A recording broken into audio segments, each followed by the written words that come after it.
Hi, my name is Francis Conrad, and I help people to live the life that they love.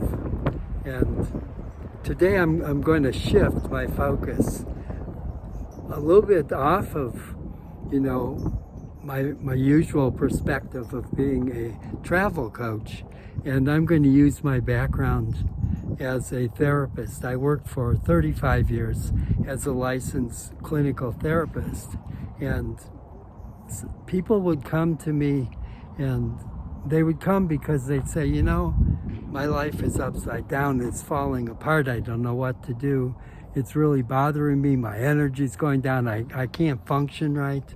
And isn't that similar to what happens to some degree in any threat?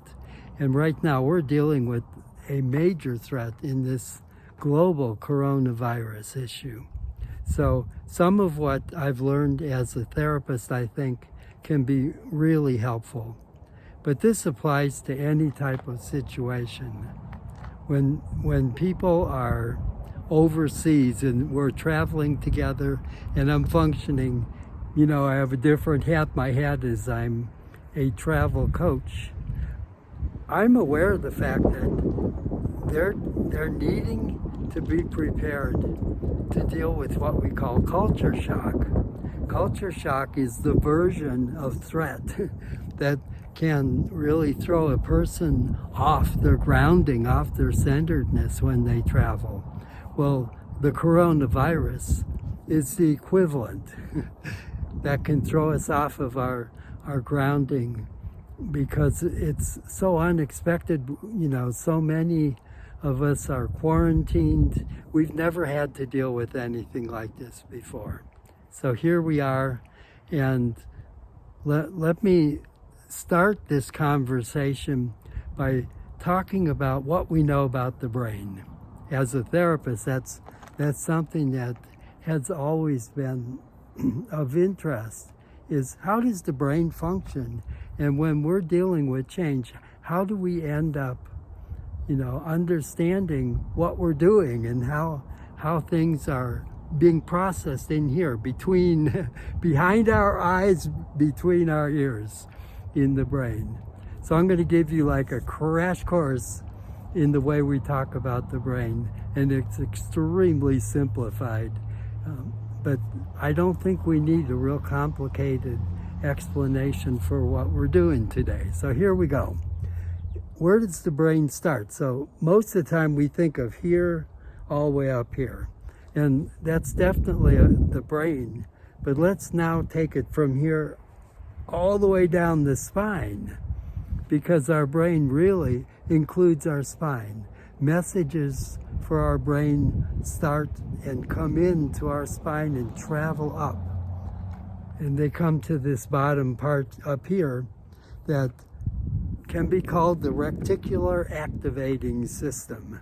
And what that's like is the old phone operator, if you remember those movies where they were plugging, a phone call would come in and they would plug it in to direct it to the right department or the right person. Well, that's sort of the way the bottom part of the brain works. These messages come up our spine and they get plugged in to go to the right part of the brain. Now that they get through the operator, where do they go? Well, they first go to the middle part of the brain, which is just above that. It's sort of like behind our eyes, it's as big as a fist. And this is called the limbic system. And in the limbic system, what happens is that they are affected, or they affect, depending on what's coming up, the signals, but they're interacting with the part of the brain that processes feelings. And not only processes feelings, but depending on what the feelings are, the body then sends out transmitters throughout the whole system to help the body to get through whatever feelings are being brought up. So it moves through the operator into the middle part of the brain, connected to the feelings, and then it moves up to the right-hand side of the brain, which is looking left to you, I'm thinking, and in this part of the brain, we start to think, but we're thinking in a holistic way. I like to think of Mozart, who basically explained that when he was getting music, it didn't come in pieces, or it didn't come in a long, played out, version of itself. The whole thing came at once, and he would pick up his pencil and start scribbling as fast as he could to take it apart and to get all the parts of a piece of music. So it came holistically. The whole thing came in one bunch. That's the way this side of the brain thinks. Then it goes through the center, connecting wires, you could say, the corpus callosum, and ends up over on the left side. Left side is where we do our rational, logical thinking. So now you could say we have this message has been processed holistically, which could also be seen as the part of the brain that connects to relationships, across the middle to the side of the brain that's rational and thinking. And now it comes to the forefront right up here, which is known as the prefrontal lobes. Prefrontal lobes are the place where we make decisions. It's like the executor for the whole brain. And in the prefrontal lobes, we basically now have access to everything that we just talked about. You see, it's the closest not only to these two hemispheres, but its position makes it the closest to what's going on in the center brain with the feelings. And generally, just one other side comment is during adolescence is the time when so many of the kids are being ruled by their emotions. The middle part of their brain has got them. And decisions and how they act and everything that goes on can be very, very much a part of their emotions. If they're afraid or angry or just out for an adventure, that seems to override the thinking part of the brain, and as a result they get in a lot of trouble. And as we get older, there's a connection that goes from the middle part, the thinking part, all the way up to the front, the prefrontal lobes, so that gradually the person moves out of adolescence and is able to direct their life up here, direct their life from that executive position that has access to all the different things going on in the brain. Whew! That's brain research right there. And now I want to talk about a situation that is more relevant to home right now, and that's threat. When I feel threatened, that process changes very dramatically. The bottom part is the same. The information comes up my spinal cord and gets to the reticular activating system, gets to the base. And when I'm threatened, at that base part of the brain, it picks up the signal, I'm in danger, I need to be safe, I need to do something immediately to protect myself. And what the brain will do at that point is it'll send out a signal for protection without even entering into the limbic system or the part of our brain that thinks. It just automatic sends out it sends out a signal that says protect yourself. And that's why when we're in a dangerous situation or a situation that seems dangerous, you know how quickly the reaction can come without even thinking. Well, the truth is we don't think. It's happening automatically before the message gets in the brain. It happens right at that base part of the brain where we're immediately responding to protect ourselves. So now you can see that if the brain acts that way in a threat, there's a danger here. Because if I feel like I'm threatened, do I stop thinking clearly? And the possibility is yes. The possibility is I could just have all my energy going into my fist to punch somebody out, or to run and hide, whatever reactions seem appropriate to protect myself. And I'm not thinking a lot. So, what I'd like to suggest is any type of valuable techniques or understanding in this situation would obviously have to deal with how do I get past that bottom automatic part of the brain so that I can have access to more. And let me now tell you something else which when I first heard it was confirming to me, because I said, yeah, I've always known that, but I never thought of it that way. So here it comes. What I've always known is that we think up here, we know that, but we forget that there are brain cells and neurotransmitters, just like they are up here, they're down here in our heart. We actually think in a different way, not with words, but we do think from our heart. Our heart is another brain. Now, we'll take that a little bit lower, and the truth is that they have also found that we have brain cells and neurotransmitters in our gut. So now the truth is that if we understand the brain from this position, then we actually have three different brains. We think up here in our head, we think in our heart, a different type of thinking, but it's thinking nonetheless. And Joe Dispenza, who helps people to really understand how to heal, incredible things, including all types of physical ailments. He talks about the need to connect that part of the brain, which we call our heart, with the part of the brain that's inside of our head. Because so much of healing, especially physical symptoms, does not come from our rational thinking. It comes from our heart. The heart knows how to heal. And then what comes from our gut? Intuition. They say, oh, I know that in my gut. It feels right. What are they talking about? It feels right in my gut, in my stomach. And so let's now put all three of these together. When I'm feeling threatened, the first thing I want to do is get away from the threat so that I can integrate in a different way. Because if I just integrate at the level of threat, then my body is set up to protect myself, and I'm not going to think clearly. It's not even going to get into my brain. So the first thing that we know is we've got to feel safe.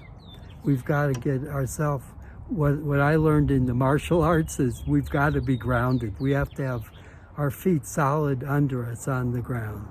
I'll tell you a fast story. I was working in a hospital in Chicago, and I had a client who came in, and she was going to only be there for a couple of weeks. And she was so terrified of her father because of extreme levels of abuse and control that anytime her father was mentioned, she would shake uncontrollably, and she just shut down. That part of her brain that needed to protect herself totally shut off all other systems, and she was just shaking, feeling that she needed protection. So anyways, what are we going to do in the hospital? We only have a couple of weeks. There's going to be a family session next week that I wasn't even going to run. So in trying to figure out what I could do in such a short time to help her to deal with this, is I taught her how to stand solid on the floor. And then once we got that, how to feel grounded in a chair. Because when she met with the family, she was going to be sitting in a chair. And that's all we worked on. Every day for a week when we got together in groups, she would practice being grounded on her feet, sitting down and being grounded. Family session came, and she described what happened to me later. She chose to walk down the hall to the room, being grounded. She felt the floor under her feet. She was solid. She opened the door, walked in the room. There was her father. She walked in and sat down on the chair right opposite him and grounded in the chair and felt her feet on the floor. She was solid in herself. She looked right at him, and for the rest of that family session, she never shook, and she did not hesitate to speak up and to be who she was with her father. So that's really how radically and drastically we can be limited by that bottom part of our brain that feels threatened, and what's possible when we feel safe, when we feel grounded. So after a person is grounded and safe, and believe me, if you don't feel safe, then nothing else that I talk about is going to make a difference, because we have to shut that automatic need to protect ourselves off. And grounding is the best way I know. So now that we've got that done, what can we do next? Well, I know that I'm not thinking clearly, and so it would make more sense for me to feel in my heart, to connect. And what happens when you shift yourself into your heart, there's an automatic feeling of expansion. And the way that I just breathe, that goes with it very well. So we breathe in expansion, and we allow our heart to expand and open up. Now, this is an exercise that you would never want to do in the presence of a person or situation that feels threatening. So once we're grounded, we can expand, because that's going to really shift how we experience everything. We're going to feel like we're much larger. And let that breath come in and open us up.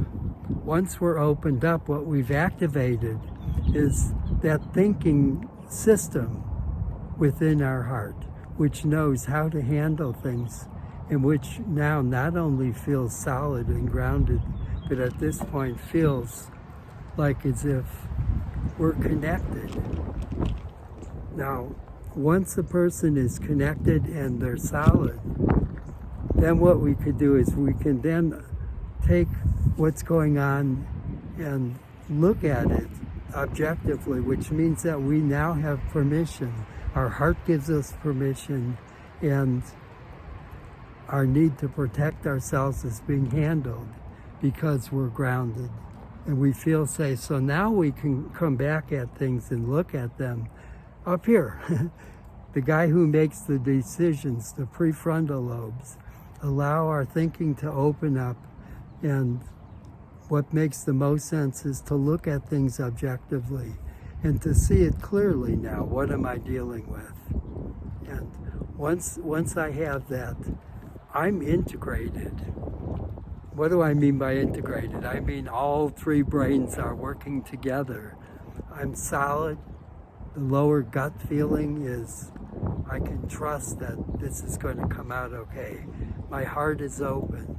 I'm expanded. I'm not shrinking down, and I'm not posing for a fight.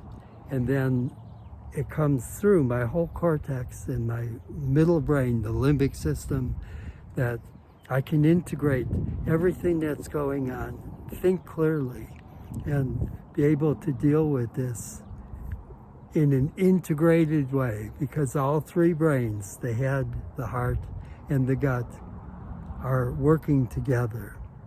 So this is my recommendation: integrate. My recommendation is that, yes, when we're threatened, there are certain things that we definitely can do to help.